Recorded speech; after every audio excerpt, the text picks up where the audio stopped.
Now, we're joined by Jasper Azuatalam, who is the chairman of Buhari Vanguard. Well, you do remember some time ago we had the former Minister of Aviation, Mr. Femi Fani-Kayode, who spoke about the security situation we had in our hands and mentioned, including the former head of state. And Jasper is here to respond to some of what has been mentioned. But before we get to Jasper, thank you for coming on this morning, by the way. Welcome. Thank you very But much. let's just remind us of part of what was said so that we just focus on those issues. Let's listen to this. I want us to look at the comments of some of the leading members of the opposition over the last couple of years. I'll be very specific. You look at the comments of somebody like General Buhari, who was once head of state in this country.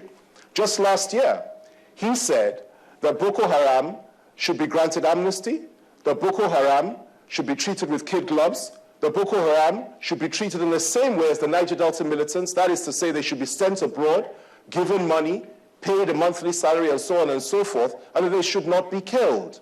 That is very interesting to me, because I would have thought that after they've killed almost 15,000 of our citizens, at that point in time, this is not the sort of thing anybody of that stature ought to be saying. He didn't stop there, and I'll go further.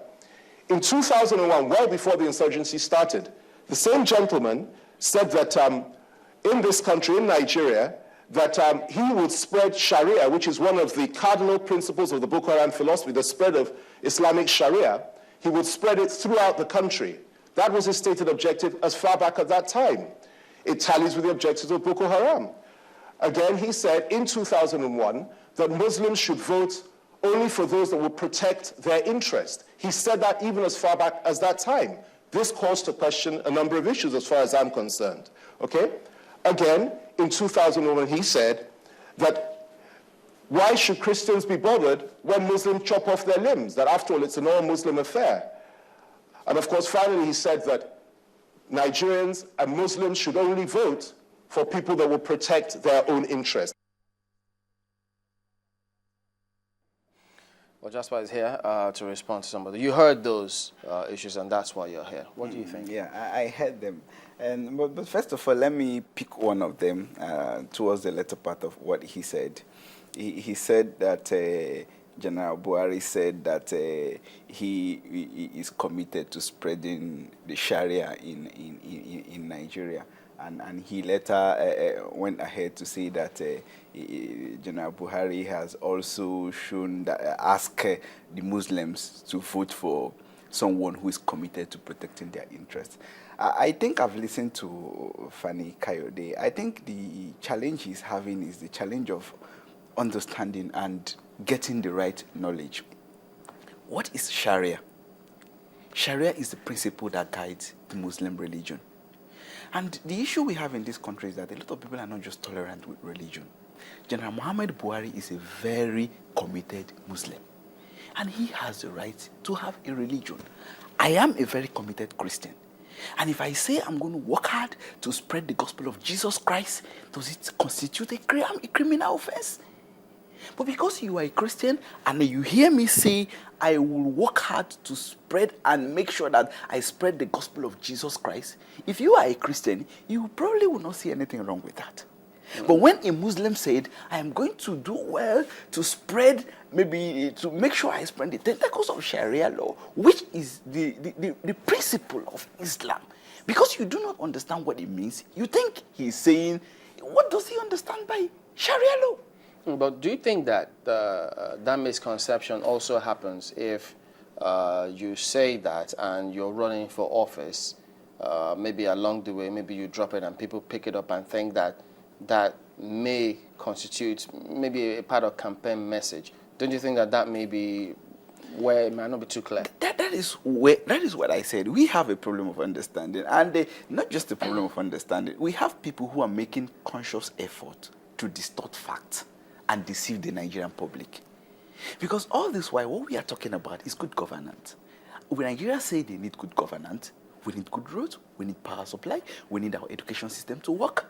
But when people are in power and they are not able to provide these things, they seem to want to distort facts and divert the attention. So that somebody is not coming there was to no contest way election. that was part of a campaign message. That was not part of a campaign message. That's a normal life. That is his day-to-day activity as a Muslim. And he said, I think after that, he said, did he say that, that General Buhari said that Muslims should vote to people who will be committed to protecting their interests. And if you just look at this statement on a platter, on the table, what is wrong with, I am a Christian, and I'm very committed to the gospel of Jesus Christ. I defend it with passion. And if I go back, I'm from Imo State. If I go back to my people after telling them that they should vote for whoever that is going to protect their interests, that is going to provide route for them, improve their educational system, I still look at the Christian. I would not be happy for somebody to go to power tomorrow in Nigeria as he stands with the mixed religion and give an order that Christians should no longer worship in the church. And so if I talk to my Christian brothers, I have to look at the individuals who are presenting themselves for this position to make sure that if they go there, they will not victimize them, they will not infringe the right of Christians. What is wrong with that? What about the part that he said, he talked about amnesty being sent abroad? Is that also true? Okay, that comes to the issue of Boko Haram. I think Fani-Kayode has information regarding what is happening in Nigeria. And as somebody who has worked with the Obasanjo government, he has worked with Obasanjo, and he knows that part of these Boko Haram issues came up during OBJ. And he should have understood that part of the things we have been talking about is that this issue of Boko Haram was mismanaged. And even at the point where Obasanjo realized that it was mismanaged, that he went back to these people to sort out the issues with them, to appease them. And it didn't work out because at that time it has escalated. Personally, at one point, I had advocated that Boko Haram should be talked to, should be dialogued with. At that early stage, where I believe at that time it was still entirely a Nigerian issue. Because when Boko Haram came up, if we had jettisoned our ego and come to them and say, what is this all about? This is a misconception. You people you have some misconception about the Islamic religion, and this is not what Islam teaches, and this is not who Nigerians are. Nigerians are not suicide bombers. And at the end of it, we're able to bring them to the table and make them to throw away their belief that is making them to shed blood. So does that mean... At that point, I'm coming. At that point, if we have been able to do that, there would not be anything like Boko Haram.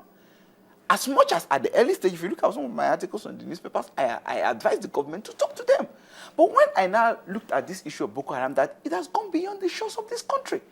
It has gone to the hands of people who are terrorists. And terrorists has no other objective than to cause instability, than to kill, than to maim.